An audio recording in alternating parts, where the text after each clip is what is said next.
ओम साई राम। यह संदेश आपके पास आज पहुंचा है, इसके पीछे बहुत विशेष कारण है। जब भी तुमको लगे तुम हार रहे हो, सच्चे मन से अपने इष्ट को याद कर लेना, मुझे याद कर लेना। दुनिया की कोई भी शक्ति तुम्हें नुकसान नहीं पहुंचा सकती। मेरे बच्चे, अपने सवालों के जवाब बाहर क्यों ढूंढते हो? खुद के भीतर ढूंढो। अपने दोनों आँखों के बीच ध्यान लगाओ। जब तुम ध्यान लगाओगे ना, तुम्हें तुम्हारी विशेष शक्तियाँ पता चल जाएगी। मैं प्रति क्षण हर वक्त तुम्हें प्यार देता हूँ। बस मुझे हृदय से लगाने के लिए तुम्हें अपने दोनों हाथों को खोलना होगा और विश्वास भी करना होगा। जीवन में सब कुछ कर्म फल के कारण होता है, पर मेरी शरण में आने से तुम्हारे सब दुख कम होने लगते हैं। मैं हर पल तुम्हारी सहायता के लिए खड़ा हूँ, पर सहायता के लिए प्रयास तुम्हें भी करना होगा, कदम तुम्हें बढ़ाना होगा। तुम 2 कदम बढ़ो, मैं 10 कदम बढ़ूँगा। तुम्हारे जीवन में प्रेम, विद्या, सुख, समृद्धि सब कुछ मिलेगा मेरे बच्चों, सब कुछ। चलो उठो, अपने आंसुओं को पोंछो और आज से मुस्कुराने का प्रण करो। जय साईं। बाबा कहते हैं इंसान को कभी हार ना, अगर इंसान हार जाता है तो वो जीती बाजी भी हार जाता है। पहाड़ से निकली नदी कभी नहीं पूछती कि सागर कितना दूर है, समंदर कितना दूर है, मुझे जाना कहाँ तक है। खुद ब खुद रास्ता बना लेती है। उसी तरह उठो और खुद रास्ता बनाओ। किसी से और किसी के सहारे की जरूरत नहीं है। बाबा ने तुम्हारे अंदर उतनी शक्तियाँ रखी हैं। बाबा आज एक कहानी के जरिए आपको बताएंगे कि भला करने से हमारे साथ यूनिवर्स खुद अच्छा करने लगता है। एक लड़का था, बेरोजगार था, समझदार था लेकिन बेरोजगार था। सब जगह नौकरियां ढूंढी, उसको नौकरी नहीं मिल रही थी।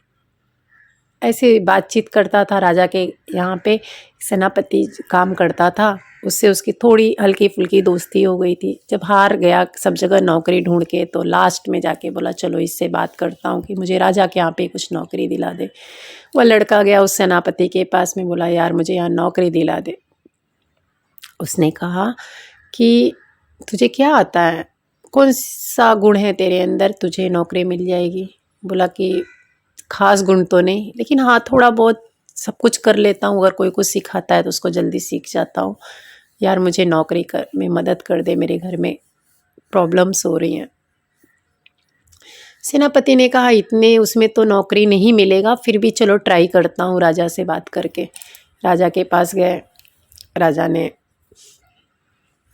सेम सवाल किया कि तुम्हें क्या आता है, क्या कर लेते हो। बोले खास कुछ तो नहीं कर लेता, लेकिन हाँ थोड़ा थोड़ा सब कुछ आता है। राजा ने कहा चलो सेनापति के द्वारा आया है सोर्स से, तो इसको रख लेते हैं।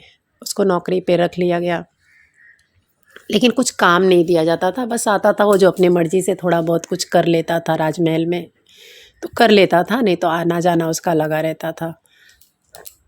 एक दिन राजा ने कहा कि चलो मेरा एक गांव है, बहुत सारे पैसे उस जगह पे बकाया है, तो चलो इसको उस जगह पे भेज के देखा जाता है, वसूली करा लेते हैं, इसको कुछ काम में तो लाते हैं।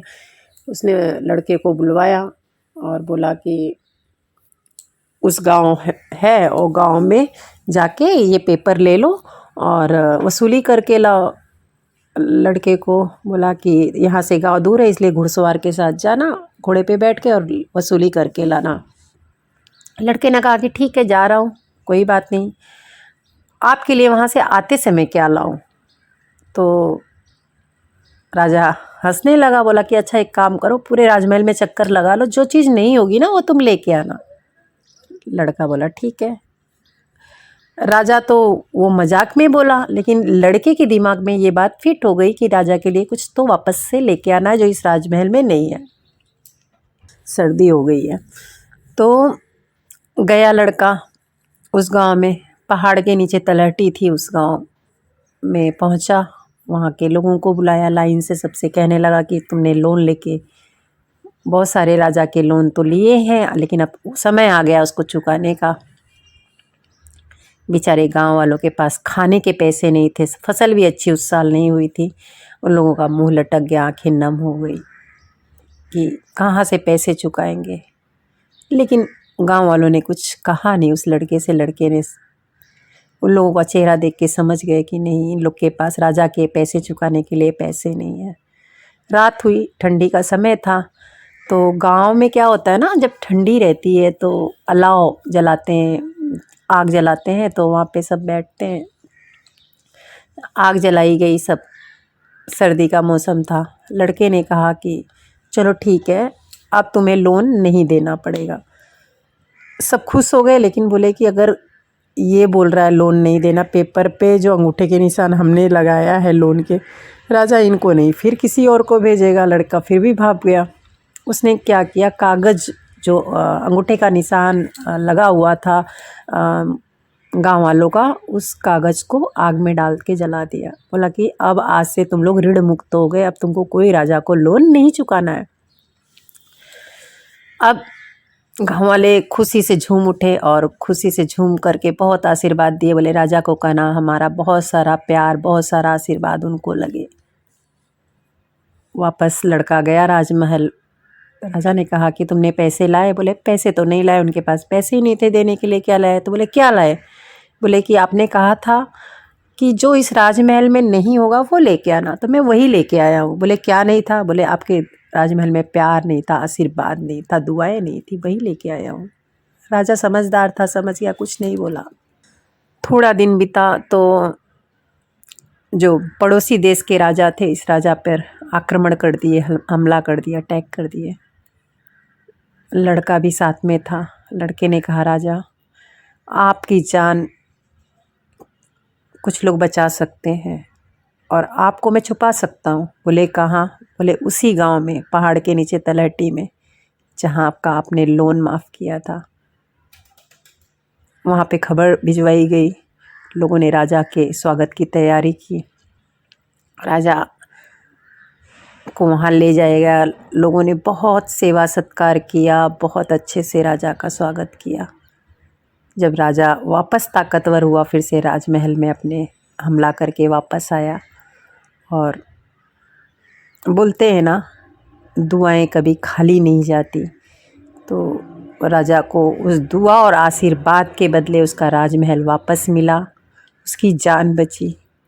दुआएं रंग जरूर लाती हैं, इसीलिए कहा जाता है। कहानी बहुत छोटी है लेकिन सीख बहुत बड़ी देती है। बाबा कहते हैं कि अच्छा कर्म करोगे, देर तो होगा लेकिन उसका फल आपको ज़रूर मिलेगा, आपको हार नहीं मिलेगी।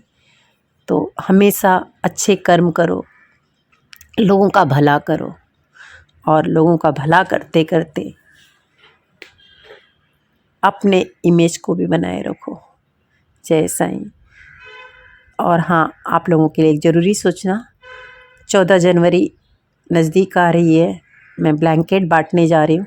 जिस किसी को भी मदद करनी हो, एड्रेस लेके आप लोग ब्लैंकेट भिजवा सकते हैं। जो भी अगर आप लोग चाहते हो अच्छे काम में हाथ बटाना, तो आगे आ सकते हो। जय साईं, श्री साईं, जय।